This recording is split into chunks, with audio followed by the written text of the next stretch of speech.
In 2005, Scott Derrickson's horror and drama The Exorcism of Emily Rose was released, the story of 19-year-old Emily Rose who died from wounds she received during an exorcism.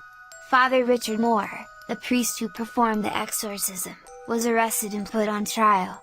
Based on the true story, The Exorcism of Emily Rose was actually inspired by the case of Anneliese Michel, which occurred several decades earlier. Anneliese Michel was born in Bavaria, West Germany on September 21, 1952.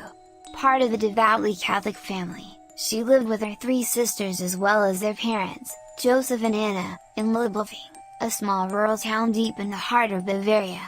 There, she attended Mass twice a week with her family. When she was 16, she suffered from a major seizure and was diagnosed with temporal lobe epilepsy. In June of 1970, she was staying at a psychiatric hospital when she suffered a third seizure. Afterwards, she was prescribed the anticonvulsant drug Dilantin, a drug whose listed neurological side effects include an increase in suicidal thoughts and depression.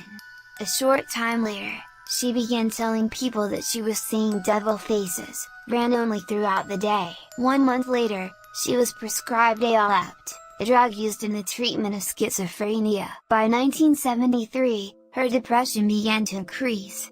She also began complaining about hallucinations while praying. Not long afterward, she began hearing voices.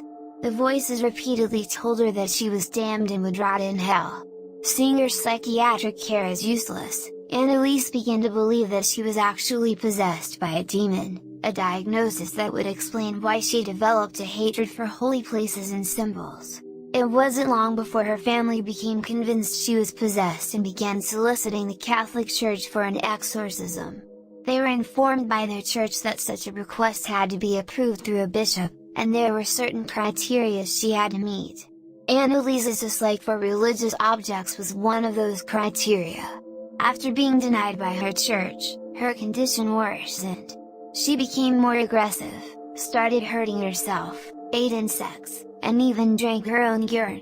By November of 1973, her doctors put her on Tegretol, an anti-seizure drug that is also a mood stabilizer, a drug which also may increase the risk of suicide. Catholic priest Turnstwald wrote a letter in 1975 to a local bishop stating his concern that the young girl was in fact possessed. He called for an exorcism in accordance to Rituale Romanum, the Roman Catholic rite which contains the rites of exorcism. In September of that year, Bishop Joseph Stangl granted permission to Father Arnold Renz to perform an exorcism on Anneliese Michel under the strictest secrecy. Stangl's first session with Anneliese was in September of 1975. After that first session, Anneliese's parents refused to let her doctors treat their daughter and relied solely on the church. Stangl performed 1 to 2 sessions a week for a total of 67 exorcisms in all for the next 10 months. Then on July 1, 1976, Anneliese Michel was found dead in her home. An autopsy stated that the cause of death was malnutrition and dehydration. At the time of death, she weighed 68 pounds, had 2 broken knees, and was suffering from pneumonia. An investigation began immediately, and the prosecutor in the case stated that Anneliese's death was preventable. During their investigation, the prosecutors listened to several hours of audio recordings of the exorcism, and in 1976 Anneliese's parents and priests Ernstalt and Arnold Renz were charged with criminally negligent homicide. During the trial, doctors stated that Anneliese's possession was the result of her religious upbringing. The Michel's lawyer argued that the exorcism was legal and protected by the German constitution, which guarded their unrestricted religious beliefs.